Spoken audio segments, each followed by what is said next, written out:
الحمد لله وكفى وسلام على عباده الذين اصطفى لا سيما على سيدنا محمد المصطفى وعلى من بهديه اهتدى وعلى من بسننه اقتفى وسلم تسليما كثيرا كثيرا أما بعد فقد قال الله تعالى في كلامه المجيد وفي فرقانه الحميد أعوذ بالله من الشيطان الرجيم بسم الله الرحمن الرحيم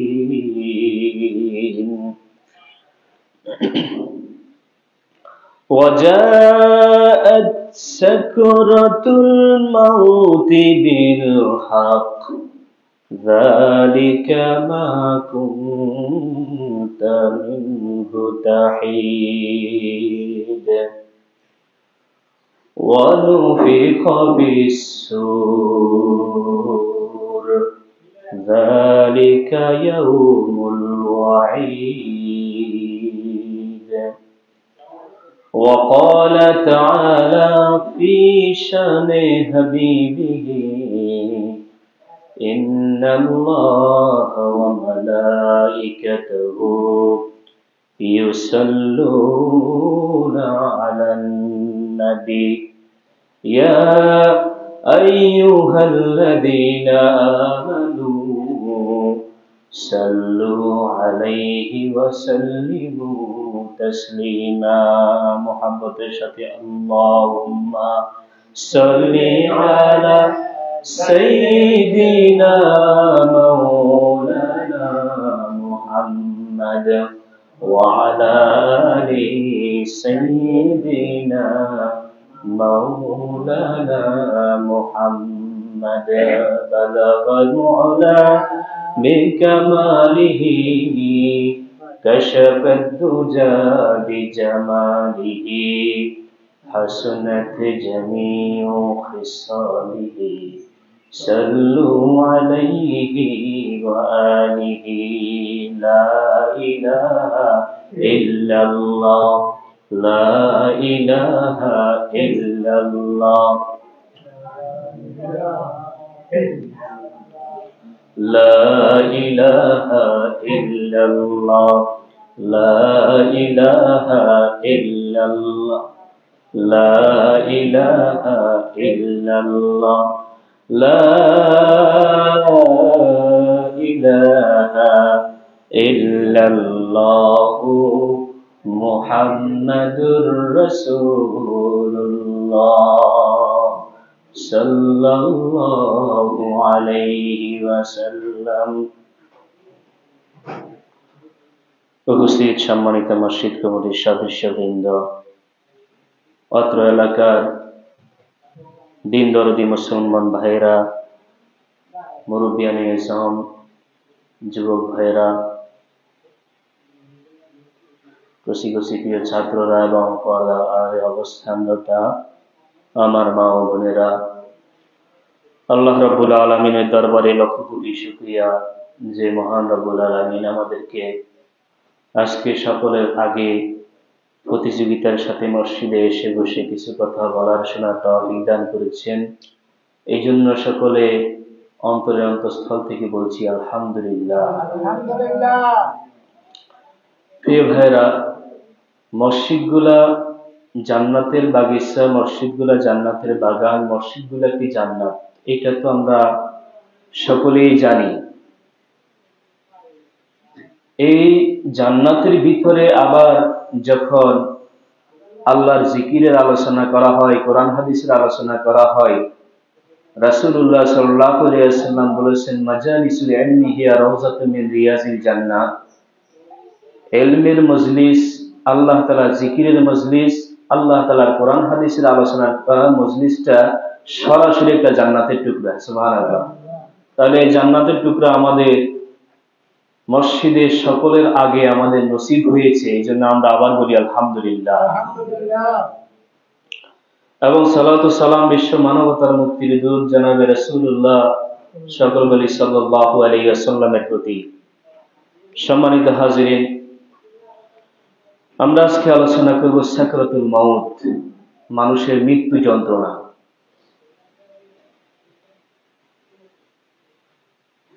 ধারাবাহিকভাবে মৃত্যু যন্ত্রণা, কবরের জীবন, হাসরের জীবন, প্রশ্ন উত্তর, কিয়ামতের মাঠের প্রশ্ন, ইনশাআল্লাহ এগুলো আমরা আলোচনা করব।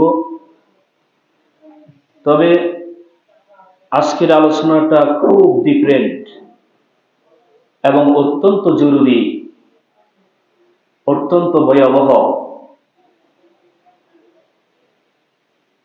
এই সাকরাতুল মাউত বা মৃত্যু যন্ত্রণা, মৃত্যুর সময় মানুষের কি পরিমাণ কষ্ট হয়, কি কষ্ট তাদেরকে সহ্য করতে হয়, সেই সম্বন্ধে আলোচনা।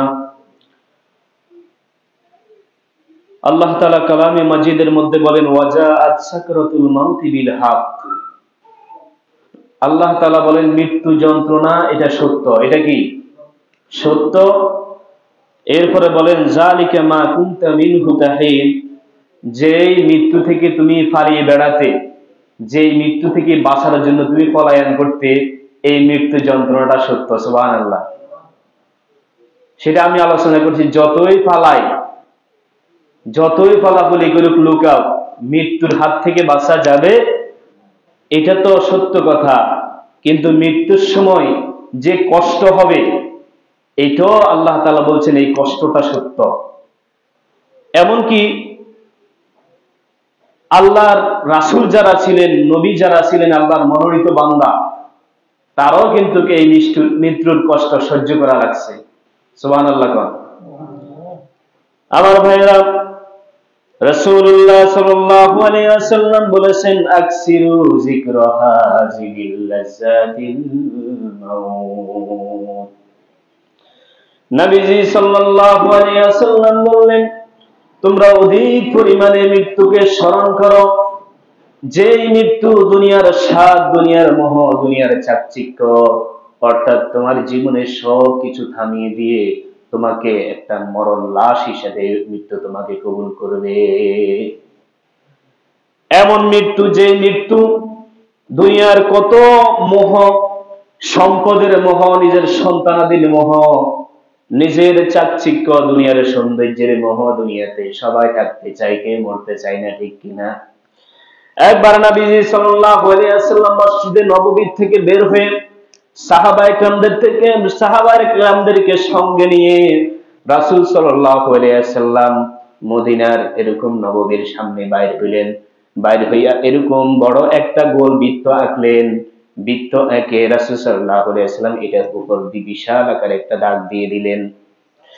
সাহাবায়ে-কেরাম তাকিয়ে দেখলেন রাসূল কি করছেন। যখন বৃত্ত আঁকা শেষ, তার উপরে লম্বা একটা টান দেওয়া শেষ হলো, সাহাবায়ে-কেরাম জিজ্ঞাসা করলেন, ইয়া রাসূলুল্লাহ, এগুলা কি? নবীজি সাল্লাল্লাহু আলাইহি ওয়াসাল্লাম বললেন, এই যে গোল বৃত্তটা তুমি দেখো, গোল আকার যে বৃত্তটা দেখো, চিহ্নটা দেখো, এটা হচ্ছে দুনিয়ার মানুষের হায়াত। বলেন সুবহানাল্লাহ। সে কখনো এই বৃত্ত থেকে বের হতে পারবে না। এই সীমারেখাটা তার হায়াত, হায়াতের সীমারেখা আল্লাহ তাআলা দিয়ে দিয়েছেন। সে চাইলে তার থেকে 1 মিনিট বাড়াতেও পারবে না, 1 দিন বাড়াতেও পারবে না, 1 সপ্তাহ বাড়াতে পারবে না। এরপরে বলল, ইয়া রাসূলুল্লাহ, লম্বা যে দাগটা দিলেন সেটা কি? বলে, মানুষের হায়াতটা হচ্ছে গোলবৃত্ত, এটার বাইরে যেতে পারবে না। কিন্তু এতটা সত্ত্বেও প্রত্যেকটা মানুষ তার জীবনের স্বপ্নটা আঁকবে 500, 600, 1000। তাকে যদি 1000 বছর হায়াত দেওয়া হয়, তাহলে সে তার স্বপ্ন, সে তার দুনিয়ার মোহ এরকম 10,000 বছরের মোহ সে আঁকে রাখবে, 10,000 বছরের সে স্বপ্ন আঁকে রাখবে। অর্থাৎ তাকে যে হায়াত দেওয়া হবে, হায়াত যদি হয় 100 বছর, সে এরকম 1000 বছরের স্বপ্ন এঁকে রাখবে। ঠিক কিনা বলেন? এর অর্থ হচ্ছে দুনিয়াতে কোনো কেউ মরতে চায় না, আমরা সবাই দুনিয়াতে বাঁচতে চাই। এমনকি আমরা ভুলে গেছি আমরা যে মরবো।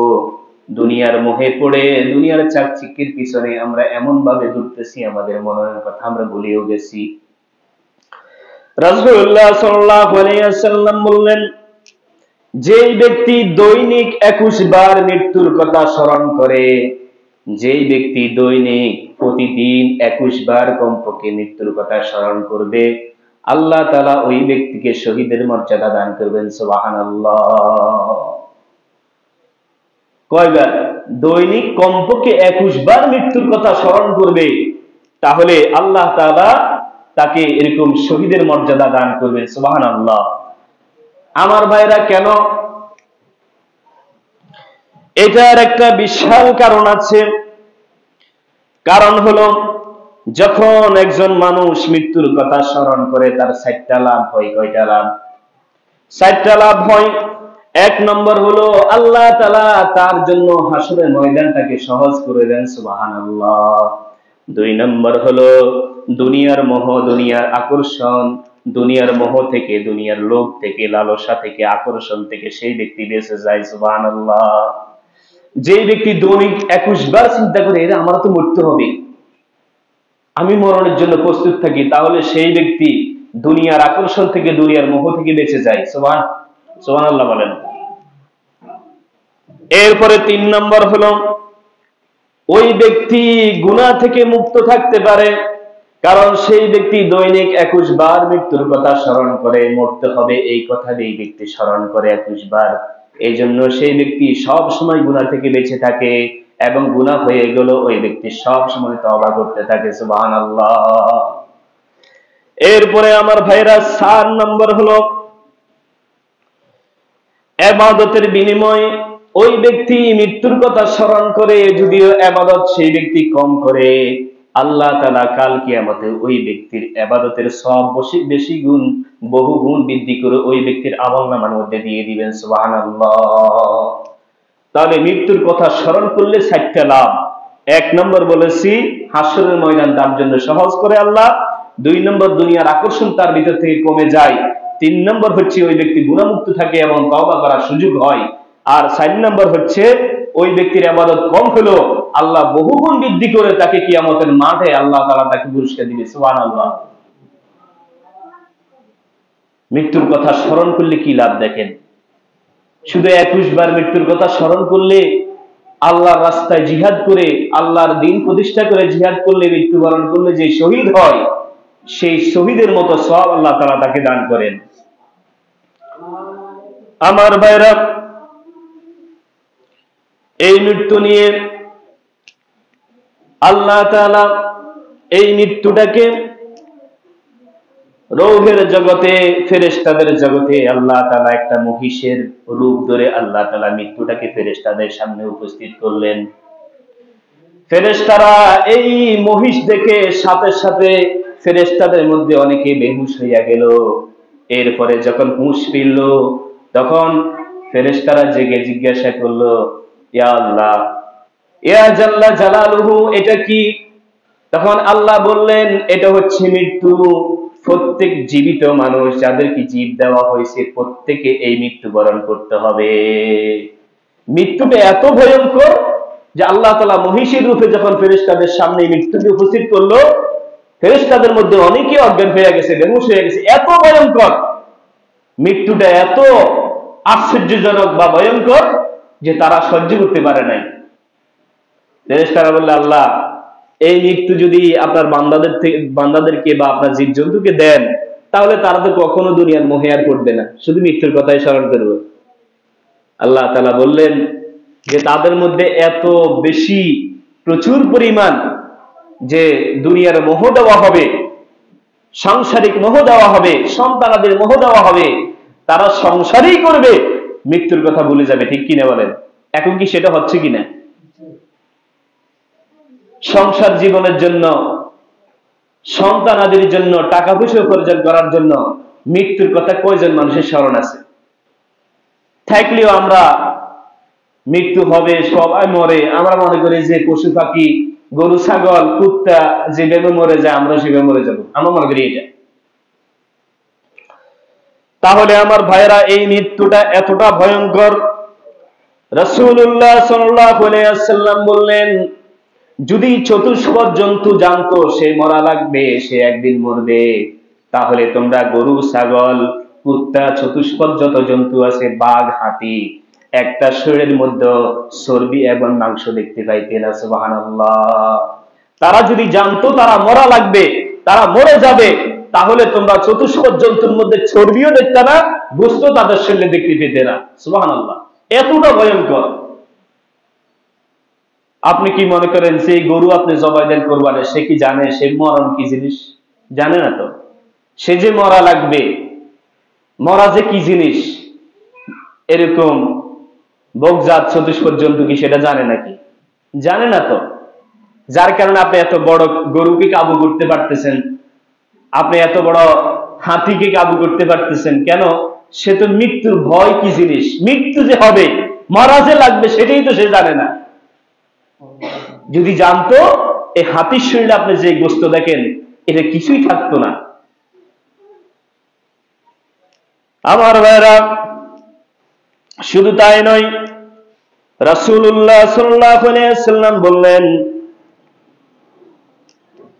এই যে সাকরাতুল মাউত, অর্থাৎ মরণের সময় মরণের যে ব্যথা, এই ব্যথার মাপকাঠি পরিমাণ রাসূল বুঝাইতে গিয়ে বললেন, দেখো মৃত্যুর যন্ত্রণাটা এত ভয়ঙ্কর, এত কষ্টের, বলে এই মৃত্যুর সময় যে কষ্ট হয়, এই কষ্টের সামান্য কষ্ট যদি গোটা পৃথিবীর মানুষকে ভাগ করে দেওয়া হয়, পুরা কষ্ট না, সামান্য মৃত্যুর সময় সামান্য কষ্ট যদি গোটা পৃথিবীবাসীদের মধ্যে ভাগ করে দেওয়া হয়, তিনি বলেন প্রত্যেকটা মানুষ মারা যেত। সুবহানাল্লাহ। এই কষ্ট, বলেন এই কষ্টটা শুধু কোন ব্যক্তি ভোগ করে? যার মৃত্যু আসি গেছে সেই ভোগ করে। যদি এই মৃত্যুটা, এই কষ্টটা তখন সবার মধ্যে ভাগ করে দিত, সবাই একসাথে মারা যেত। কথা কি বুঝছেন? এতটা ভয়ঙ্কর। তাহলে এই মৃত্যু আমরা যেমন তেমন মনে করলে চলবে না।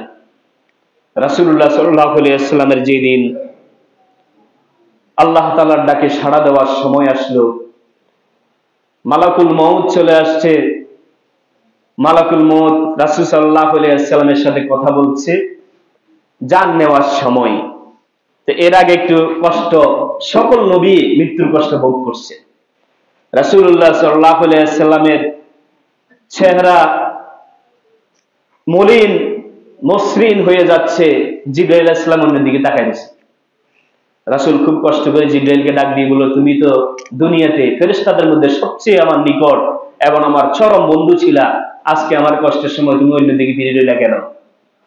যখন জিবরাইল আলাইহিস সালাম বললেন, ইয়া রাসূলুল্লাহ, আমি আপনার সবচেয়ে নিকট এবং আপনার সবচেয়ে আপনজন বা বন্ধু, এই জন্য আমি আপনার চেহারার দিকে তাকানো এখন আমার সম্ভব হইতেছে না, আমার খুব কষ্ট লাগতেছে আপনার কষ্ট দেখে। সুবহানাল্লাহ।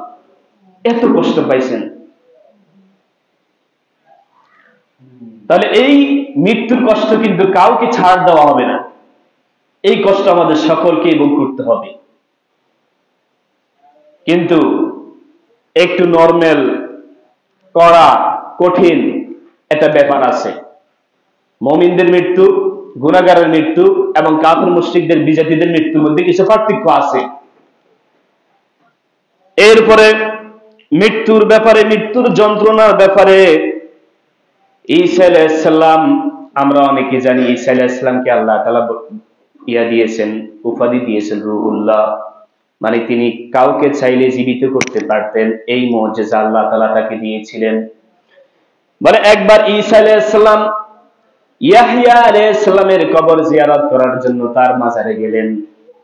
মাজারে যায় কবর জিয়ারত করার পর তিনি বললেন, কুম বিইজনিল্লাহ, আল্লাহ তাআলার হুকুমে দাঁড়িয়ে যান। সুবহানাল্লাহ। তখন ইয়াহইয়া আলাইহিস সালাম এরকম তিনার বারজাক থেকে, কবর থেকে কোমর পর্যন্ত উপরে উঠে আসছেন। সুবহানাল্লাহ। তখন ঈসা আলাইহিস সালাম দেখতে পেলেন এরকম ইয়াহইয়া আলাইহিস সালামের মাথার অর্ধেক চুল সাদা হয়ে গেছে। তখন ঈসা আলাইহিস সালাম বললেন, আপনার মৃত্যুর সময় তো আপনার সমস্ত চুলগুলা কালো ছিল, এখন আপনার চুলগুলা সাদা হলো কিভাবে? তখন ইয়াহইয়া আলাইহিস সালাম বললেন, আমার ভাই ঈসা আলাইহিস সালাম, যখন আপনি বললেন কুম বিইজনিল্লাহ, আমি মনে করছি আল্লাহ তাআলা হাসরের জন্য ডাক দিয়েছে, এজন্য আমি ত্রাসে এবং টেনশনে ভয়ে প্রকম্পিত হয়ে আমার অর্ধেক চুল পেকে গেছে। সুবহানাল্লাহ। ওই হাসরের ময়দানের ভয়ে ত্রাস খেয়ে, ওই হাসরের ময়দানের ভয়ঙ্কর অবস্থা, কি অবস্থা হবে আমার, সেই ভয়ে চিন্তায় আমার অর্ধেক চুল পেকে গেছে অল্প কিছু সময়ের ভিতরে। সুবহানাল্লাহ।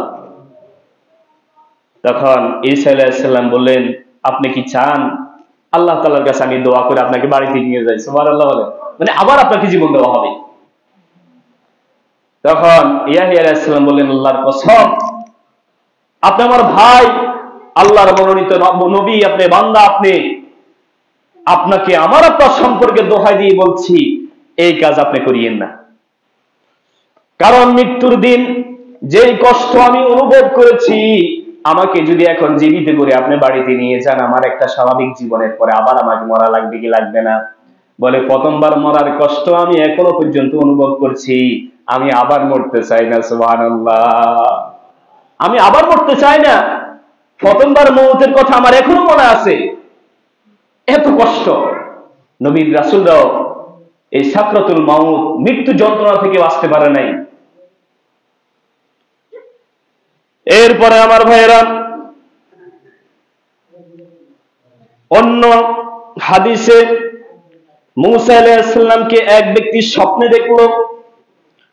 স্বপ্নের মধ্যে মূসা আলাইহিস সালামকে ওই ব্যক্তি মৃত্যু যন্ত্রণা সম্বন্ধে প্রশ্ন করলো যে, আপনি যে সময় আপনার ইন্তেকাল হয়েছে, আল্লাহর ডাকে সাড়া দিয়েছেন, সেই সময় আপনি মৃত্যু যন্ত্রণাটা কেমন অনুভব করেছেন? তখন ওই ব্যক্তিকে মূসা আলাইহিস সালাম বললেন, আমার কাছে মালাকুল মাউত এসে বললেন, আল্লাহ আপনাকে স্মরণ করেছে, আপনাকে ডাক দিয়েছে। তখন তিনি বললেন, একটু দাঁড়াও, মৃত্যুর জন্য পরিপূর্ণভাবে আমি একটু প্রস্তুত হয়ে আসি, আমাকে 1-2 দিনের সময় দাও। তখন তিনি বললেন, অর্থাৎ মালাকুল মাউত আজরাইল আলাইহিস সালাম মূসা আলাইহিস সালামকে বললেন, আপনি এরকম একটা ছাগলের গায়ে হাত দেন, হাত দিয়ে ওই হাতের ভিতরে যতগুলা পশম আপনার আসবে, তত বছর হায়াত আপনাকে বাড়ি দেওয়া হবে। সুবহানাল্লাহ। তখন মূসা আলাইহিস সালাম বলে, তারপরে কি হবে?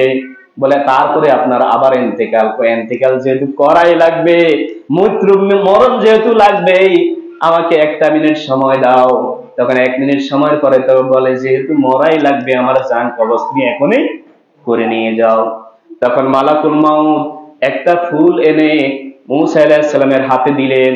বলে, ওই ফুলটা শুকাইতে শুকাইতে মূসা আলাইহিস সালাম দুনিয়া থেকে বিদায় হয়ে গেলেন। বিষয়টা স্বাভাবিক মনে হয়েছে না? কিন্তু তারপরে বিষয় কি?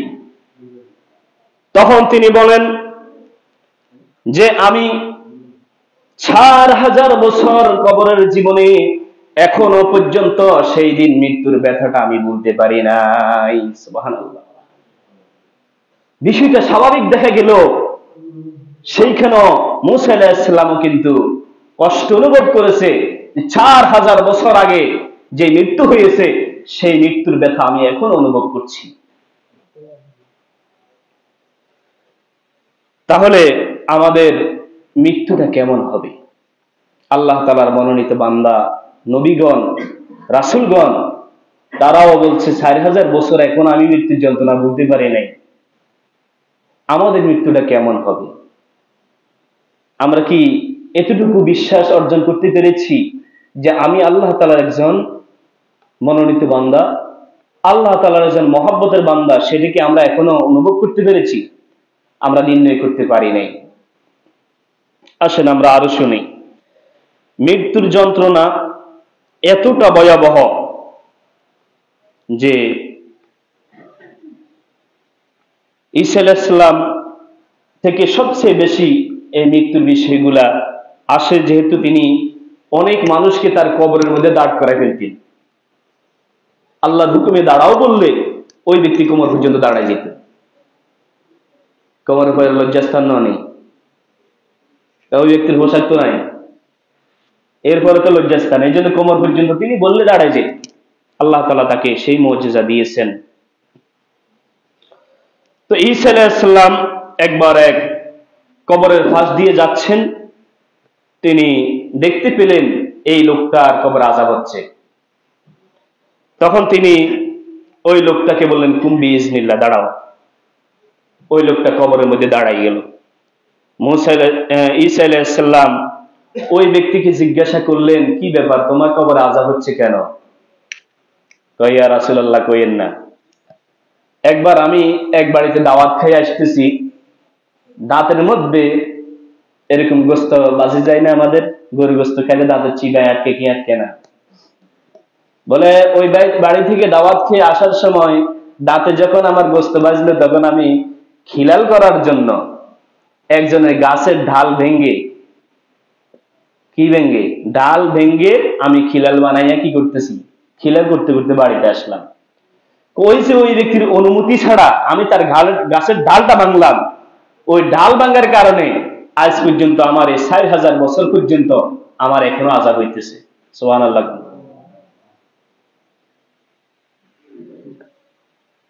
আসলে আমি সুবহানাল্লাহর ব্যাখ্যাটা আপনাদেরকে কখনো বুঝাইনি। কিছু কিছু জায়গাতে আমরা সুবহানাল্লাহ বলি, সেগুলো আসলে আমরা অনেক সময় বুঝি না। রাসূলুল্লাহ সাল্লাল্লাহু আলাইহি ওয়াসাল্লাম নামাজে যদি ভুল হয়, তাহলে তিনি শিখিয়েছেন তোমরা সুবহানাল্লাহ বলবা।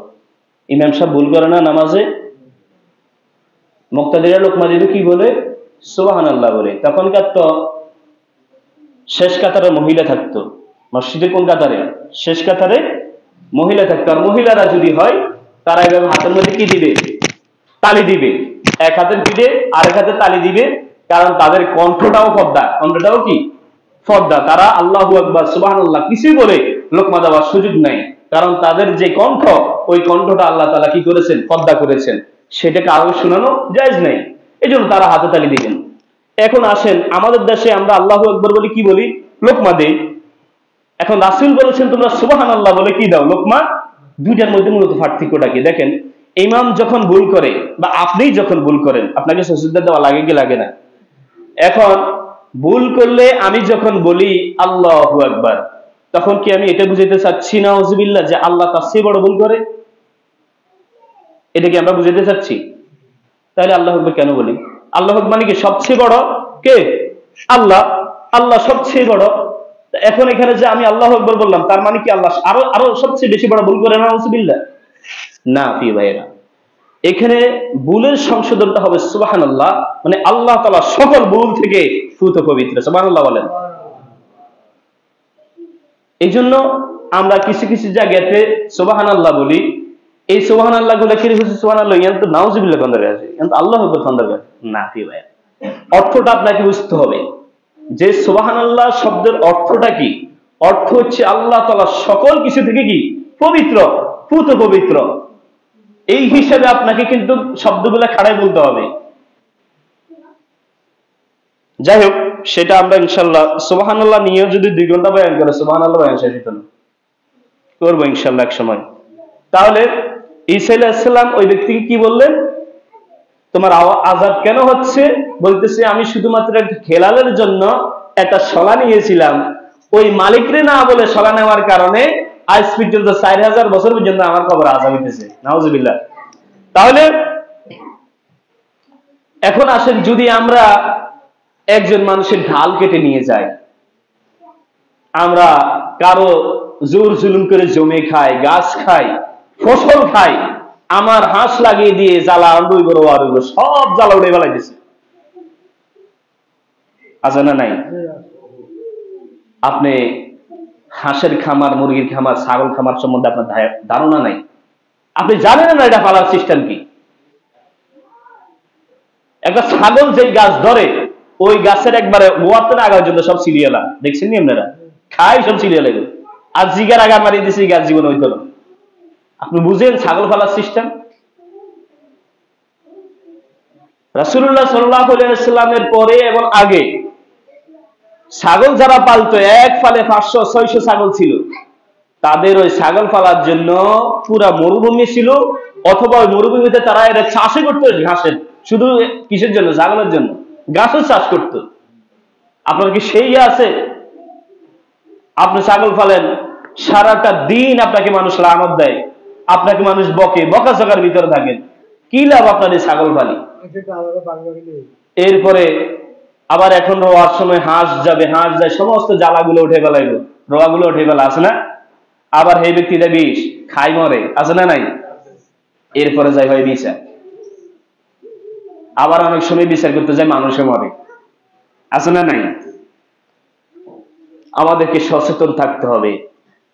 তাহলে এইখান থেকে অনুমান করা যায়, আমরা যদি একজন মানুষের পুরা গাছ মেরে দিই, পুরা জায়গা মরে দিই, জমি মেরে দিই, ফসল নষ্ট করি, তাহলে আমার আপনার কবরের মধ্যে কি পরিমাণ আযাব হবে এখান থেকে আপনি ধারণা করেন। একটা শলা থেকে যদি 4000 বছর একজন মানুষ কবরে আযাব গ্রহণ করা লাগে, ভোগ করা লাগে, তাহলে আপনি যে এত পরিমাণ মানুষের সম্পদ নষ্ট করছেন, আপনার কি পরিমাণ আযাব হওয়া দরকার। আল্লাহ তাআলা আমাদেরকে প্রতিবেশীর হক এবং হালাল হারাম বুঝে জীবন যাপন করার তৌফিক দান করুন। প্রিয় ভাইরা, আরেকটা কথা বলে শেষ করি। সাহাবা ইকরাম রাদিয়াল্লাহু আজমাইনকে আরজ করলেন তাবেঈনদের মধ্য থেকে যে মৃত্যুর যন্ত্রণাটা কেমন হবে। একজন বললেন যে কাঠের ভিতরে ফেরাক ঢুকে গেলে ওই ফেরাকটাকে যদি পুরা শক্তি দিয়ে কেউ বাইর করতে চায়, বলেন তো কি অবস্থাটা হবে? প্রথম কথা, সে কি হাত দিয়ে বের করতে পারবে? যদি বের করে, ওই কাঠটার কি অবস্থা হবে? ওই কাঠটা যদি জীবন থাকে, সে যদি প্রাণী হতো, তাহলে কি পরিমাণ কষ্ট সে ভোগ করত। রাসূল সাল্লাল্লাহু আলাইহি ওয়াসাল্লাম বলেন, এর চেয়েও কোটি কোটি গুণ মৃত্যুর যন্ত্রণাটা আছে। সুবহানাল্লাহ। এরপরে কাব আখবার রাদিয়াল্লাহু তাআলা আনহুকে জিজ্ঞাসা করলেন যে মৃত্যুর সময় মানুষ যে কষ্ট ভোগ করে, সেই কষ্টের পরিমাণ বা সেই কষ্টের কি পরিমাণ কষ্ট হয়, মৃত্যু যন্ত্রণাটা কেমন, এই সম্বন্ধে তিনাকে প্রশ্ন করলে তিনি বলেন যে বড় বড় কাঁটা বিশিষ্ট একটা গাছের ডাল যদি কোনো মানুষের পেটের ভিতরে ঢুকিয়ে দেওয়া হয়, আর ওই ঢালটাকে যদি কোনোভাবে সম্ভব হয় তার পায়খানা রাস্তা দিয়ে টেনে টেনে বের করা, কি পরিমাণ কষ্ট হবে বলেন। এর চেয়ে কোটি কোটি গুণ বেশি একজন মানুষ মরণের সময় কষ্ট ভোগ করে, এর চেয়েও কোটি গুণ বেশি কষ্ট ভোগ করে একজন মানুষ মরার সময়। সুবহানাল্লাহ। তাহলে একটা কাঁটা যদি আমার আপনার শরীরের মধ্যে বিঁধে ঢুকে, ওটা জ্বালাই তো আমরা সহ্য করতে পারি না, আর পেটের ভিতরে বড় বড় কাঁটা বিশিষ্ট ঢাল ঢুকিয়ে দিয়ে আবার সেটাকে কিয়া পরিপাক তন্ত্রে দিয়া পায়খানার রাস্তা দিয়ে বের করা, এটা কি সহজ কথা নাকি? এর চেয়েও বেশি কষ্ট একজন মানুষ মরণের সময় ভোগ করে। এই জন্য রাসূল বলেছেন, তোমরা অধিক পরিমাণে মৃত্যুকে স্মরণ করো, কেননা মৃত্যু দুনিয়ার সমস্ত অনুষ্ঠান আয়োজনকে ধ্বংস করে দেয়। কি করে দেয়? আপনার কত আয়োজন, কত লোভ, কত মোহ, কত আরো কত কি, এই সমস্ত মোহ, সমস্ত আপনার স্বাদ, আপনার সমস্ত আয়োজনকে মৃত্যু ধ্বংস করে দেয়। এই জন্য বলছেন বেশি বেশি স্মরণ করো, আর বেশি বেশি স্মরণ করতে পারলে মৃত্যুর জন্য মানুষ প্রস্তুত হয়ে যায় এমনিতে। আজকে আমাদের মধ্যে সবচেয়ে বড় সমস্যা, আমরা মৃত্যুর কথা ভুলে গেছি। মৃত্যুর কথা ভুলে গেছি বিদায়, মৃত্যুর যন্ত্রণা ভুলে গেছি বিদায়, মৃত্যুর পরে কবরের বারজাকের জীবন, মৃত্যুর পরে পুনরায় জীবন, হিসাব নিকাশের জীবনের কথা আমরা ভুলে গেছি বিদায় আজকে আমাদের দুনিয়াতে এত আয়োজন, এত মোহ, এত কাটাকাটি, এত হানাহানি, একজনের সম্পদ আরেকজনে খাই। এই সব অবৈধ কাজ, সব অবৈধ ইনকাম, সব অবৈধ উপার্জন, একমাত্র কারণ এটাই যে আমরা মৃত্যুর পরবর্তী জীবন বলে গেছি। এটাই সমস্যা। আল্লাহ তাআলা আমাদেরকে দৈনিক কমপক্ষে 21 বার মৃত্যুর কথা স্মরণ করার তৌফিক দান করুন। এবং আমি বলি প্রতিনিয়ত আপনি মরবেন এই ভয়টা যখন রাখবেন, আপনি আপনার কার্যক্রমে চাকরি বাকরিতে আপনি নীতিবান হবেন, আপনি আপনার ব্যবসা বাণিজ্য নীতিবান হবেন। যদি আপনি সবসময় আপনার মধ্যে এটা দিতে পারেন, এই কথা আপনি নিজেকে নিজে বুঝাতে পারেন যে আমাকে কিন্তু মরা লাগবে, আমার কিন্তু আগামী 5 মিনিট আমার কোনো বিশ্বাস নাই, অতএব আমার লেনদেনটাকে আমি পরিষ্কার করতে হবে, আমি সবসময় মৃত্যুর জন্য প্রস্তুত থাকতে হবে। আল্লাহ তাআলা আমাদের সকলকে আমল করার তৌফিক দান করুন।